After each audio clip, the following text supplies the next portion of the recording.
Oke, assalamualaikum warahmatullahi wabarakatuh. Perkenalkan, nama saya Ridho Amansyah.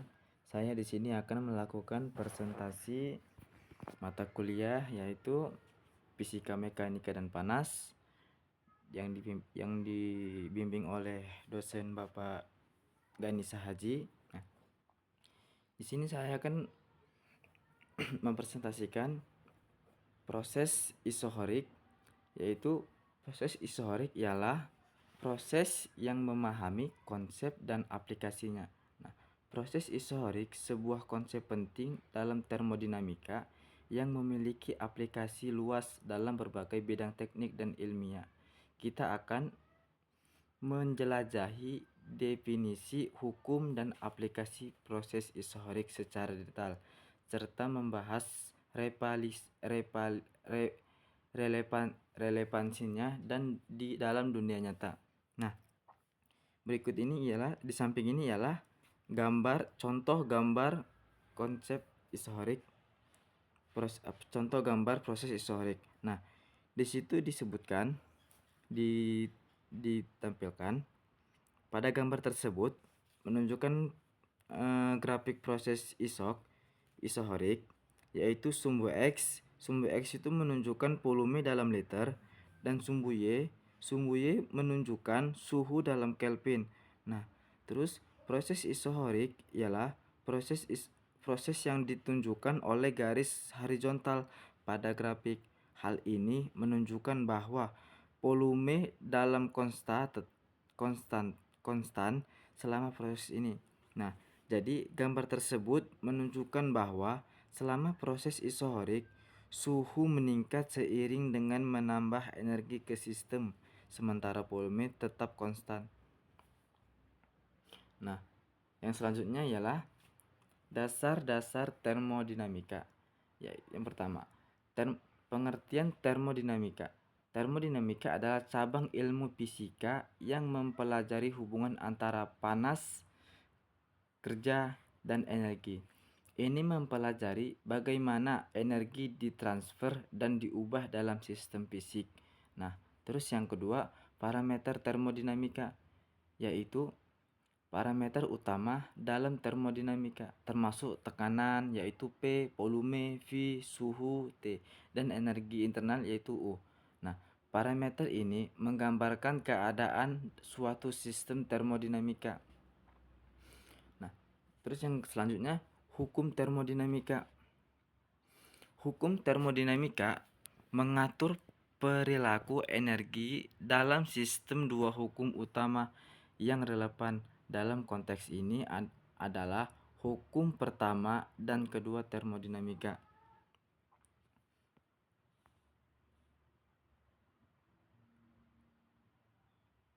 Nah, terus lanjut ke slide yang berikutnya,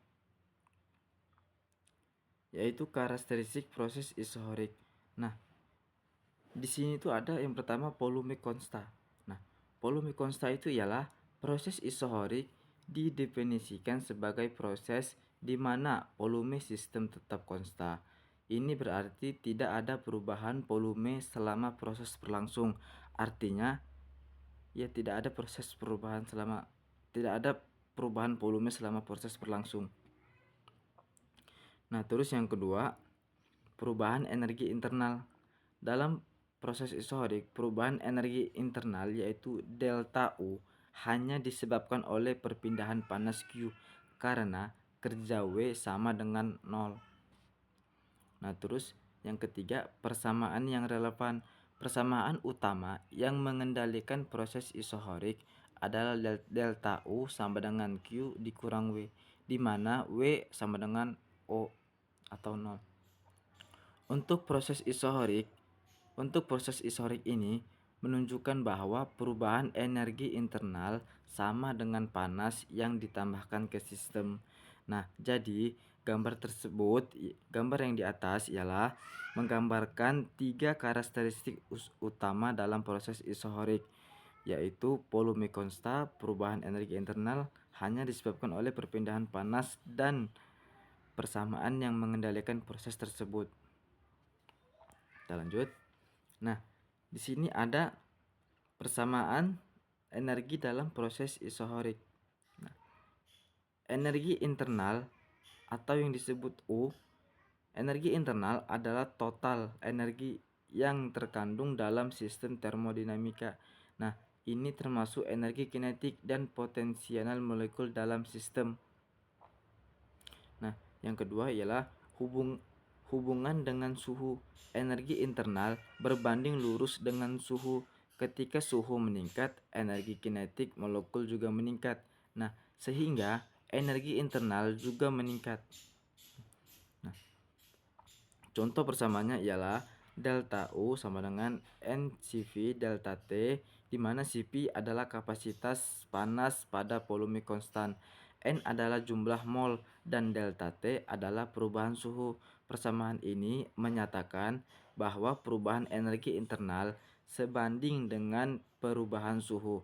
Nah, mungkin teman-teman di samping ini bisa kita lihat ya sistemnya atau diagramnya. Nah, di situ diagram menunjukkan bahwa wadah dari gambar tersebut tertutup dengan gas yang ada di dalamnya. Nah, volume dalam wadah itu bersifat konstan, yaitu atau proses isohorik. Nah, saat panas ditambahkan ke gas, tekanan akan meningkat. Panas yang menunjukkan ke atas menunjukkan panas yang ditambahkan ke sistem. Panas yang menunjukkan ke kanan menggambarkan kerja yang dilakukan oleh gas terhadap lingkungan. Nah, dalam proses isohorik ini teman-teman, kerja yang dilakukan adalah nol karena volumenya konstan. Nah, oleh karena itu semua panas yang ditambahkan ke sistem digunakan untuk meningkatkan energi internal gas. Peningkatan energi internal tercermin dalam peningkatan tekanan dan suhu gas. Nah, jadi dalam proses isohorik ini volumenya ialah konstan. Nah, jadi teman-teman nanti kalau misalnya kurang paham ya boleh ditanyakannya di kolom komentar. Nah, terus panas yang ditambahkan ke sistem digunakan untuk meningkatkan energi internal sistem. Nah, energi internal suatu sistem sebanding lurus dengan suhunya. Persamaannya yang itu tadi, delta U sama dengan NCP delta T dapat digunakan untuk menghitung perubahan energi internal dalam suatu sistem. Nah, kita lanjut. Nah, di sini ada visualisasi proses isohorik, yaitu diagram VV. Pada diagram tekanan volume VV, proses isohorik ditunjukkan sebagai garis vertikal. Nah, ini karena volume tetap konstan sementara tekanan dapat berubah. Yaitu yang kedua, lalu diagram TS. Nah, diagram TS adalah diagram yang menunjukkan hubungan antara suhu dan entropi. Pada diagram TS, proses isohorik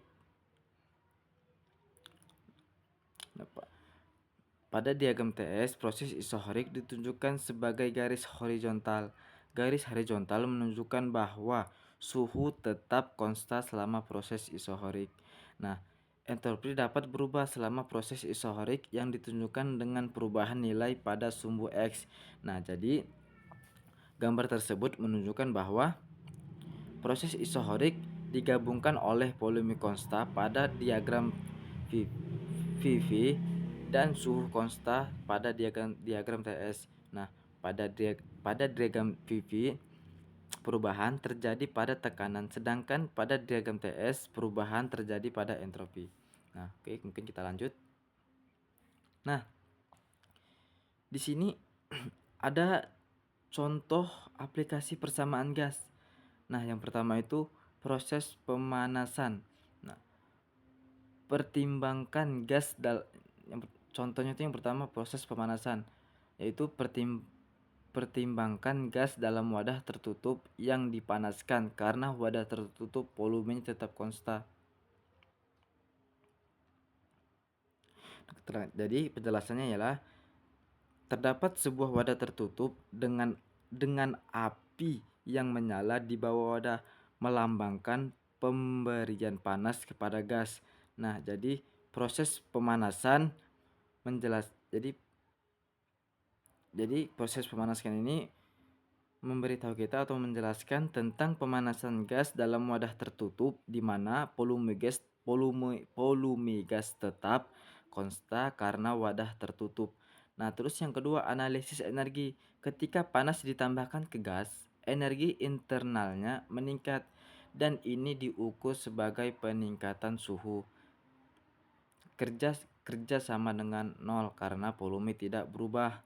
Yang kedua, analisis energi ini menjelaskan bahwa ketika panas ditambahkan ke gas, energi internalnya meningkat dan ini diukur sebagai peningkatan suhu. Nah, lanjut yang ketiga yaitu aplikasi dalam kehidupan sehari-hari. Nah, contohnya ketika Anda memanaskan air di dalam teko, air dalam wadah tertutup mengalami proses isotorik. Ini karena wadah membatasi volume air untuk berubah. Jadi yang ketiga ini memberikan kita contoh proses pemanasan air di dalam teko Nah, itu salah satu contoh dalam kehidupan kita sehari-hari, contoh proses isotorik. Nah, jadi gambar yang di samping menunjukkan proses pemanasan gas dengan volume konstan, di mana energi panas menyebabkan peningkatan suhu gas. Nah, aplikasi dari proses ini dapat terlihat dalam contoh sehari-hari seperti pemanasan udara dalam teko. Nah, kita lanjut. Nah, di sini yang selanjutnya ialah aplikasi proses isotorik dalam teknologi. Nah, yang pertama itu ada refrigerasi, yaitu proses pendinginan dalam sistem refrigerasi melibatkan proses isotorik refrigerasi yang merupakan zat yang mudah menguap dikompresi pada volume tetap, menyebabkan peningkatan tekanan dan suhu. Mesin pembakaran internal. Nah, yang kedua, mesin pembakaran internal yaitu proses isotorik juga terjadi dalam siklus mesin pembakaran internal, khususnya selama langkah pembakaran. Volume ruang pembakaran tetap konstan saat bahan bakar terbakar, menghasilkan peningkatan tekanan dalam dan suhu. Nah, yang ketiga, sistem HVAC, sistem pemanas, ventilasi dan pendingin udara, menggunakan proses isotorik dalam berbagai komponen seperti kompresor dan blower. Volume dijaga tetap konstan saat fluida bekerja. Kemungkinan sistem untuk mentransfer panas secara efektif. Nah, gambar di samping ialah gambar yang menunjukkan siklus refrigerasi dengan fase kompresi. Kompresi adalah proses isotorik di mana volume tetap konstan, sementara tekanan dan suhu meningkat. Refrigeran dikompresi, kemudian dikencangkan dan akhirnya mengembangkan untuk menyerap panas dari lingkungan. Proses ini digunakan untuk mendinginkan ruangan, makanan, dan berbagai aplikasi lainnya. Nah, jadi penjelasan kompresi ini ialah penjelasan merupakan bagian penting dari siklus pendingin. Proses ini meningkatkan tekanan dan suhu refrigeran, kemungkinan untuk menyerap panas dari lingkungan saat diembunkan. Pada gambar di samping bisa kita lihat kompresi diterjemahkan menjadi proses isotorik di mana volume tetap konstan saat tekanan akan meningkat.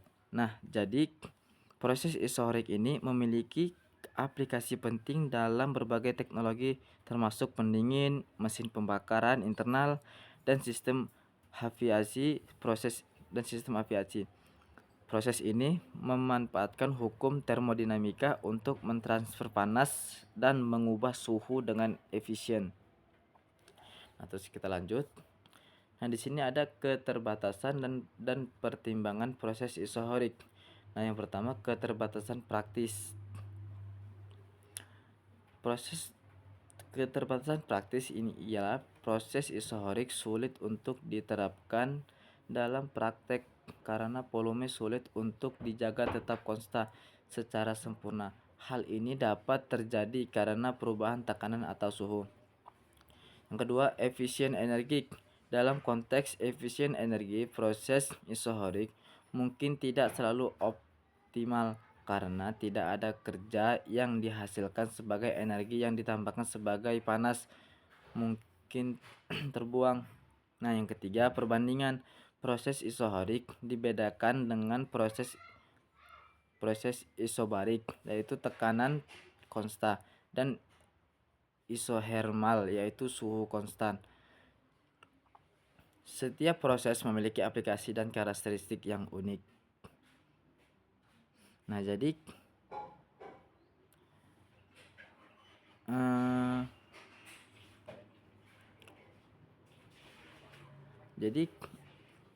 eh, ini diagram tersebut menunjukkan bahwa proses isohorik ini memiliki batasan dan pertimbangan yang perlu dipertimbangkan sebelum diterapkan. Penting untuk memilih proses yang tepat berdasarkan kebutuhan dan konteks yang spesifik.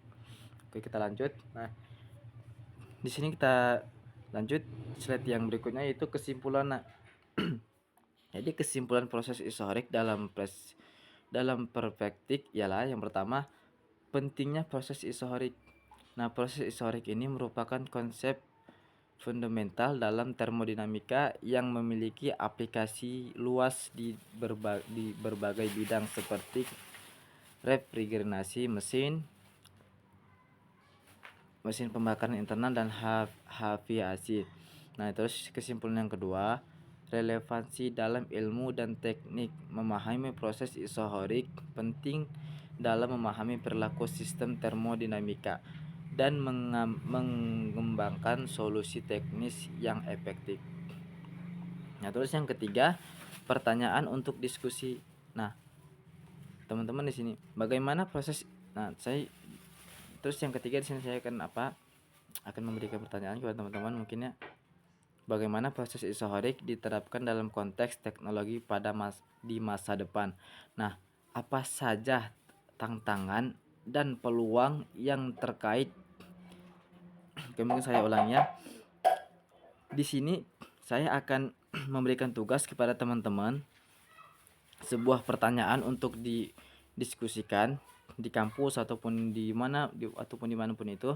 Nah, pertanyaannya ialah bagaimana proses isohorik diterapkan dalam konteks teknologi pada masa depan.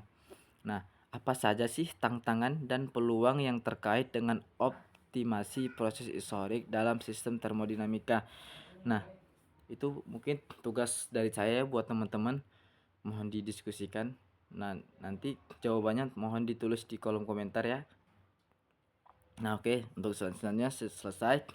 Mungkin cukup sekian presentasi saya, cukup simpel ya teman-teman, tidak terlalu banyak, tidak terlalu ini juga. Mungkin saya masih banyak salah ya, mohon dimaafkan. Mungkin untuk dosen Bapak Ganis, saya masih belajar, jadi mohon dimaafkan. Mungkin cukup sekian. Wassalamualaikum warahmatullahi wabarakatuh.